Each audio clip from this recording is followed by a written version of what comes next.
अखिल भारतीय विद्यार्थी परिषदेने गंगा घाटावर साकारली अयोध्येतील राम मंदिराची प्रतिकृती। प्रभू श्रीरामाच्या प्राणप्रतिष्ठेनिमित्त पंचवटी नगरीत अभाविपणे भव्य दीपोत्सवाचे आयोजन केले होते। या दीपोत्सवात सुमारे 50,000 दीप प्रज्वलित करण्यात आले। सायंकाळी 6च्या सुमारास हा कार्यक्रम सुरू झाला। याचे मुख्य आकर्षण म्हणजे महारांगोळी ठरली। महारांगोळी व विद्युत रोषणाई यांनी नाशिककरांचे लक्ष वेधले होते। महारांगोळी 108 फूट बाय 50 फूट होती। रांगोळी काढण्यासाठी सुमारे 1000 किलो रांगोळी तर 9 ते 10 तासाचा कालावधी लागला होता। सदर रांगोळीसाठी अखिल भारतीय विद्यार्थी परिषदेचे कार्यकर्ते, कला महाविद्यालय नाशिक येथील विद्यार्थी व इतर रांगोळी कलाकार, स्वयंसेवक यांनी परिश्रम घेतले।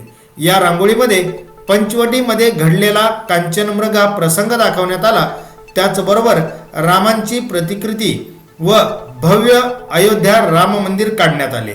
सांस्कृतिक कार्यक्रमाने दीपोत्सवाची शोभा वाढवली। यामध्ये गायन, कथ्थक सादर करण्यात आले। साथसंगत, तबला, शास्त्रीय वाद्य आणि गायनाने कथ्थक नृत्य, भरतनाट्यम नृत्य करण्यात आले। या कार्यक्रमाचे मुख्य अतिथी श्री अनिरुद्धजी धर्माधिकारी, अभिनेता संकेत निकम चिकटगावकर तर अभिनेत्री प्राजक्ता चव्हाण यांची उपस्थिती होती।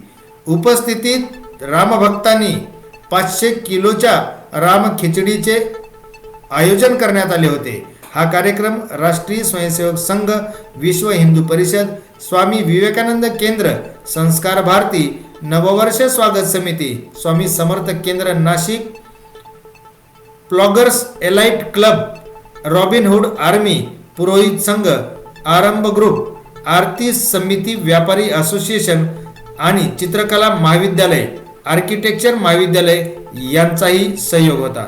नाशिककरांनी या उत्सवात सामील होऊन उत्स्फूर्त असा प्रतिसाद दिला। स्टार न्यूज साठी श्रीमंत बागल, नाशिक।